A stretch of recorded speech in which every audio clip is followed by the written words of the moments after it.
Chers amis de la Prairie, c'est du sous-sol de l'église baptiste de Nice, ici rue Vernier, que je vous parle confiné. C'est un sous-sol, mais en fait c'est bien plus qu'un sous-sol. Dans cet endroit confiné, si on remontait le temps, en octobre 1943, vous y trouveriez des Juifs qui célébraient Yom Kippour. Comme quoi, on peut être confiné, on ne peut pas voir le soleil, avoir que le plafond comme perspective et pourtant rendre grâce à Dieu dans un endroit aussi singulier qu'un sous-sol d'une église. À pareilles circonstances, je me suis dit il faudrait trouver un texte dans les évangiles où à la fois on parle de Jésus, de gens qui sont confinés, et il faudrait que tout ça, ça se passe à Pâques. Eh ben, figurez-vous que ce texte existe, il est dans l'évangile de Luc, il est au chapitre 17, les versets 11 à 19, et pendant que vous allez chercher chacun votre Bible, parce que oui, j'en entends déjà qui ont dit « Attends mémé, ils vont mettre sur la télé le texte. Que nini, va chercher ta Bible, va chercher ta Bible. Prends exemple sur ta mamie qui l'a déjà sortie. On est à Pâques quand même. » Quelques éléments de contexte alors que vous allez chercher votre Bible. On est tout de suite après la résurrection de Lazare à Béthanie. Vous savez qu'à Jérusalem, le Sanhédrin a déjà fait conseil et a décidé à l'unanimité de condamner à mort Jésus de Nazareth. Et à ce moment-là, Jésus va se cacher en Samarie avec ses disciples. Et je vais vous mettre la carte là sur la télé. Ça se trouve en bas à gauche de la carte dans un village qui s'appelle Éphraïm. C'est là qu'il va rester, on ne sait pas combien de temps, peut-être un jour, 2 jours, en attendant sûrement que les pèlerins de Galilée puissent faire leur pèlerinage à Jérusalem et prendre la route qu'on va trouver ici, la route du Jourdain, la route classique où les Galiléens en fait descendent à Jérusalem. Et peut-être que son objectif, c'est de rejoindre ces pèlerins galiléens, de prendre la route avec eux pour profiter sûrement de leur protection en chemin. Parce que les Galiléens, c'est un peu les Bretons d'aujourd'hui, il ne faut pas trop les énerver. Et ça, ceux qui habitaient Jérusalem, et les pharisiens en particulier, le savaient. En tout cas, le moment est venu pour lui de reprendre route avec ses disciples, sûrement pour rejoindre ces pèlerins galiléens, et donc il va faire ce cercle, il va remonter au nord pour finalement rebifurquer sur la route du Jourdain à Beth-Shan. Et à ce moment-là, il va traverser un village qui se trouve entre la Samarie et la Galilée. Je vous ai mis un petit cercle jaune ici sur la carte. On ne sait pas si c'est là, mais très probablement c'est là que le texte se passe, et c'est au verset 11 de Luc chapitre 17. Et je vais lire dans la version Louis II. Jésus se rendant à Jérusalem passait entre la Samarie et la Galilée. Comme il entrait dans un village, 10 lépreux vinrent à sa rencontre, et se tenant à distance, ils élevèrent la voix et ils dirent « Jésus, Maître, aie pitié de nous ». Alors on va s'arrêter là juste 2 secondes, parce qu'il y a des éléments tout à fait intéressants. Déjà, on nous parle d'un village qui est coincé entre 2 territoires ennemis, puisque vous avez au nord les Juifs de Galilée et au sud, vous avez les Samaritains. Et je n'ai pas besoin de vous expliquer, vous le savez déjà, qu'entre ces 2 territoires-là, entre ces 2 peuples-là, c'était un conflit géopolitique qui dure encore aujourd'hui. Et là, au milieu de ces 2 territoires ennemis, vous avez un village de lépreux. Et ce qui est absolument extraordinaire dans ce village de lépreux, c'est qu'on ne sait pas qui est juif, on ne sait pas qui est samaritain, ils sont tous lépreux. C'est pas possible. La lèpre aurait tellement déformé quelque part les visages qu'on ne sait même plus si lui est samaritain et lui est juif. C'est comme si c'était une seule humanité. Et ça me fait penser aux mots de Jacques Julliard qui disait « Parce que nous avons un ennemi commun aujourd'hui qui s'appelle le Covid-19, nous comprenons enfin ce que humanité veut dire, une communauté de destin. » Et c'est exactement ça. On voit dans ce village de lépreux une communauté de destin qui est unie, alors que là, au-delà du village, il y a toujours cette guerre géopolitique. Et je me dis que si une chose qu'a réussi ce Covid à faire, c'est de faire de nous une humanité, une communauté de destin. On continue la lecture. Alors qu'ils entrent dans ce village, 10 lépreux, nous dit le texte, vinrent à sa rencontre et ils se tenaient à distance, verset 12. Ils se tiennent à distance, c'est intéressant. Ils respectent la distance réglementaire. Alors je ne sais pas, et le texte ne dit pas s'il y avait du scotch rouge comme on l'a lorsqu'on va au Carrefour Market et que c'est stipulé, attention, il faut respecter les gestes barrières, il faut garder sa distance réglementaire. Mais en tout cas, ils se tiennent à distance et Jésus, lui aussi, va se tenir à distance. Ils élèvent la voix et il dit « Jésus, aie pitié de nous !» Est-ce que ce n'est pas votre cri ce matin? Vous savez, lorsqu'on est confiné, surtout lorsqu'on est seul, on a ce vague sentiment d'avoir été abandonné par l'humanité entière. Ma collègue Léa habite dans 12 mètres carrés à Paris. 12 mètres carrés, c'est pas très grand. Il y a cette idée que lorsqu'on est confiné, lorsqu'on est seul, on perd pied. On ne sait plus forcément qui on est. Peut-être que ce matin, vous découvrez que un chemin vers le déconfinement, c'est se tourner vers celui qui vous voit et de lui dire « Viens à mon secours, aie pitié de moi. Par ici, j'ai l'impression d'être seul. » Et Jésus vous voit. C'est ce que le texte dit. Regardez, verset 14. « Dès qu'il les eut vus », vous voyez, vous n'êtes pas seul. Jésus vous voit là où vous êtes. Quand bien même vous seriez seul dans votre appartement, seul dans votre chambre, Jésus vous voit. C'est pas parce que Jésus est distant physiquement qu'il ne peut pas être proche relationnellement. Il est là avec vous, encore ce matin. C'est un moment d'encouragement. Jésus, les ayant vus, il leur dit « Allez vous montrer aux sacrificateurs » et pendant qu'ils y allaient, il arriva qu'ils furent guéris.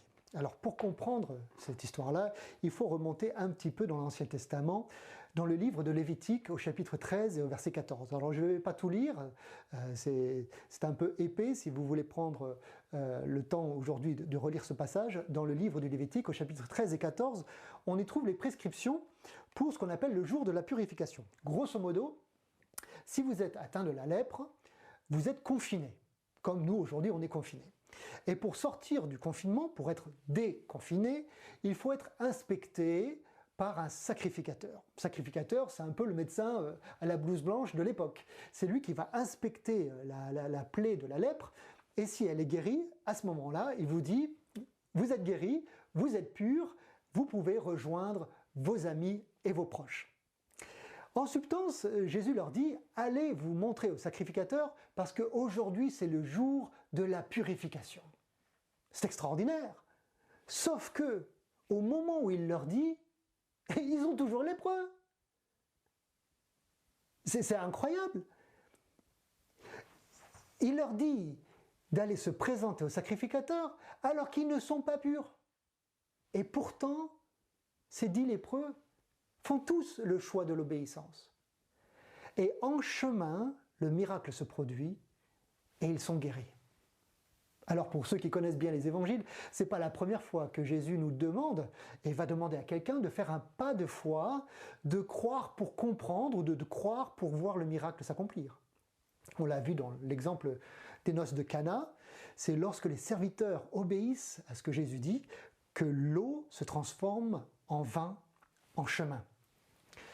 C'est saint Augustin qui nous disait « Oui, il faut comprendre pour croire, mais plus encore, il faut croire pour comprendre. » Ça, c'est un élément très important de la foi chrétienne. Il y a quelques années de cela, j'ai écrit un livre qui s'appelle « Moi aussi, je voudrais croire, mais… » Et là-dedans, je raconte plusieurs conversations que j'avais eues avec des Français, des Françaises, qui me disaient « Oh, Raphaël, si jamais Dieu se présentait là devant moi, bien sûr, je croirais en lui. » Et je me dis, c'est finalement tout le contraire de ce qu'on lit dans les évangiles.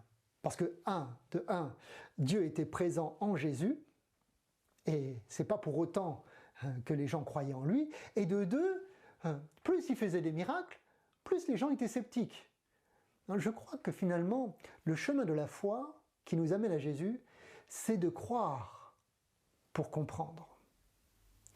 Plus encore que croire en Dieu, il vous faut croire Dieu sur parole. Je vous encourage vraiment, si aujourd'hui vous cherchez Dieu de tout votre cœur et qu'il vous semble très très loin, ou que vous attendez que Dieu fasse quelque chose de votre vie, alors mettez-vous en chemin. Et qui sait, peut-être que lorsque vous aurez cru, vous comprendrez et le miracle se produira. En tout cas, c'est ma prière pour vous aujourd'hui. Les voilà donc qui se présentent, et en chemin, ils furent guéris. L'un d'eux, se voyant guéri, verset 15, revint sur ses pas, glorifiant Dieu à haute voix. Et il tomba sur sa face aux pieds de Jésus, et il lui rendit grâce. C'était un Samaritain. C'est intéressant. Sur les 10, il y en a un qui dit merci. C'est un Samaritain. Et Jésus, prenant la parole, dit « Les 10 n'ont-ils pas été guéris? Et les 9 autres, où sont-ils? Ne s'est-il trouvé que cet étranger pour revenir et donner gloire à Dieu ?» Puis il lui dit « Lève-toi, va, ta foi t'a sauvé. » Jésus pose la question, où sont les 9 autres? Ah ben pardi, ils sont déconfinés. C'est toi qui leur as dit d'aller se présenter au sacrificateur. Et ça fait des jours, ça fait des semaines, ça fait des mois, peut-être des années qu'ils parlent de ce jour où ils vont être enfin déconfinés, enfin pouvoir rejoindre leur famille, enfin aller boire un café avec des potes sur une terrasse au printemps. Et on va quand même pas les blâmer parce qu'ils sont déconfinés. Et pourtant, sur les 10, il y en a un qui choisit de revenir en arrière, de retarder sa sortie, peut-être pour mieux sortir. Parce que des fois, pour aller de l'avant, il faut savoir revenir en arrière. Et c'est ce que nous montre ce Samaritain. Il revient sur ses pas en glorifiant Dieu. Et là, il tombe à terre sur sa face. Est-ce que vous glorifiez Dieu ce matin ?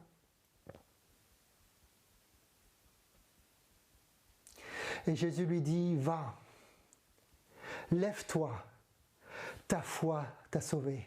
C'est la deuxième fois que Jésus l'envoie. Mais cette fois-ci, c'est la bonne. Il est vraiment déconfiné. Alors pourquoi est-ce que j'ai choisi ce texte ? Parce que je pense qu'on peut y tirer au moins 3 applications pour aujourd'hui. La première application, c'est que ce texte nous parle de la relation entre la foi et la guérison. Dans ce cas-là, il y a 100% de guérison.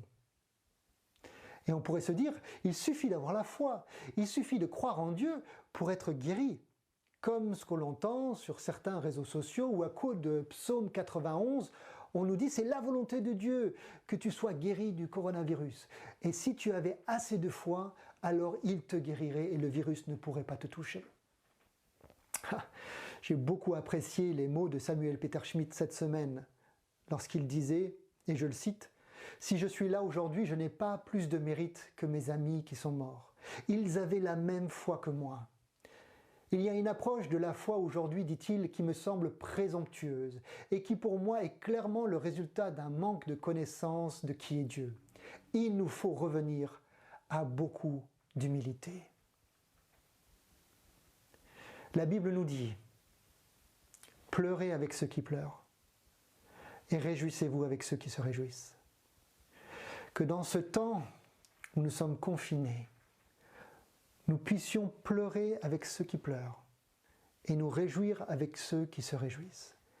Et ma pensée va particulièrement ce matin à toutes celles et tous ceux pour qui vous fêtez Pâques en l'absence d'un proche ou d'un parent qui est décédé du Covid-19, ou peut-être que cette personne est à l'hôpital aujourd'hui et qui se bat entre la vie et la mort.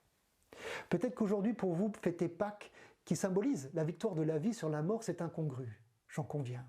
Un petit peu comme ces Juifs qui ici célébraient le Yom Kippour, le jour du grand pardon, alors que dehors, les miliciens traquaient les Juifs. Ça paraît incongru de rendre grâce à Dieu alors qu'on est entouré de la mort. Je comprends. Dieu vous voit et nous voulons pleurer avec vous. La deuxième application, c'est que, il me semble, que demain, si nous sommes tous déconfinés, nous risquons de passer au travers de la vraie guérison que Jésus veut nous offrir. De quoi est-ce que je veux parler? Ce Samaritain est revenu sur ses pas. Et c'est là qu'il a trouvé la vraie guérison. Comme si, tant qu'on n'avait pas su ou voulu revenir vers Dieu pour lui donner toute notre adoration, à lui qui est le Seigneur des Seigneurs et le Roi des Rois, on resterait enfermé, confiné dans les murs de notre propre suffisance. Et Jésus veut nous guérir de cela. Quand bien même demain nous serions déconfinés parce que quelques sacrificateurs à blouse blanche nous diront que nous sommes enfin libres, est-ce que nous le sommes vraiment? Ne faut-il pas revenir en arrière et donner gloire à celui qui est vainqueur? Est-ce que vous honorez Dieu? Vous qui regardez cette vidéo, est-ce que vous le glorifiez ce matin? Si vous ne le faites pas aujourd'hui, le texte nous montre que vous ne le ferez pas demain. Il nous faut revenir en arrière. Il nous faut tomber face contre terre et adorer celui qui est l'auteur de nos vies. Enfin, troisième et dernier point, comment vivre Pâques confiné? Dietrich Bonhoeffer disait « C'est seulement lorsque nous rendons grâce que notre vie se remplit de richesse. » Est-ce que vous êtes riche ce matin? Paul fait l'écho à Dietrich Bonhoeffer lorsqu'il disait « Soyez toujours joyeux, priez sans cesse, rendez grâce en toutes choses car c'est à votre égard la volonté de Dieu en Jésus-Christ. » Paul écrit cela alors qu'il est confiné. Soyez toujours joyeux, priez sans cesse, rendez grâce en toutes choses. C'est la volonté de Dieu pour nous aujourd'hui, pour Pâques. Pourquoi? Pourquoi est-ce que confiné, enfermé entre quatre murs, hors du temps, pourquoi est-ce que c'est tellement important de célébrer Jésus? Parce qu'il est mort, et bien plus, il est ressuscité, et il est à la droite de Dieu, et il intercède pour nous aujourd'hui. Pâques, c'est la certitude, mes amis, que ni la mort, ni la vie, ni les anges, ni les dominations, ni les choses présentes, ni les choses à venir, ni les puissances, ni la hauteur, ni la profondeur, ni aucune autre créature ne pourra nous séparer de l'amour de Dieu qui est manifesté en Jésus-Christ notre Seigneur. Ça, c'est la promesse de Pâques. Et pour moi, elle est plus que réelle. Peut-être vous le savez, peut-être vous ne le savez pas. Ma maman, dont son nom de jeune fille est Damaris Winter, a été atteinte du Covid-19 il y a plus d'un mois. Elle a été évacuée à l'hôpital de Strasbourg en réanimation, coma artificiel pendant 2 semaines. Et à plusieurs reprises, nous avons cru que nous la perdions. C'est étrange ces temps où nous sentons que les choses peuvent basculer. Et pourtant, ce qui était encore plus étrange, c'était cette paix qui nous envahissait en tant que famille, de savoir que, qu'elle parte ou qu'elle reste, ni la mort, ni la vie, rien ne peut nous séparer d'elle, parce qu'elle appartient au Seigneur, et le Seigneur a vaincu sa mort. Et c'est une promesse, et c'est une certitude qui nous permet de passer les épreuves d'une manière toute particulière, où on sent tout d'un coup cette paix qui dépasse et qui surpasse toute intelligence. Et c'est la paix que Jésus nous propose de recevoir aujourd'hui, en ce temps d'incertitude. Alors je voudrais vous laisser avec les paroles de ce cantique qu'on chantait chaque dimanche de Pâques lorsqu'on se réunissait en famille dans la grande ferme de Châtenois avec la famille Peter Schmitt élargie. Je me souviens encore, tout gamin, j'étais assis au fond de la table. Je voyais 4-5 générations qui se retrouvaient ensemble et qui chantaient ce cantique pour rendre gloire à celui qui est l'auteur de la vie, et vous le connaissez. Craindrais-je encore? Non, il vit à jamais celui que j'adore, le prince de paix. Il est ma victoire, mon puissant soutien, ma vie et ma gloire. Non, je ne crains rien. Ah, vois-le paraître, c'est lui, c'est Jésus, il est là sur le bord de la route, toi qui es confiné dans ton village, ton sauveur, ton maître. Oh, ne doute plus, mets-toi en chemin. Sois dans l'allégresse, peuple du Seigneur, et redis sans cesse que Christ est vainqueur. Reviens sur tes pas si tu dois le faire encore aujourd'hui, et apporte-lui toute la gloire qui lui est due. Et là il te dira, lève-toi, ta foi t'a sauvé. À lui soit la gloire. Ô ressuscité, joyeuse Pâques.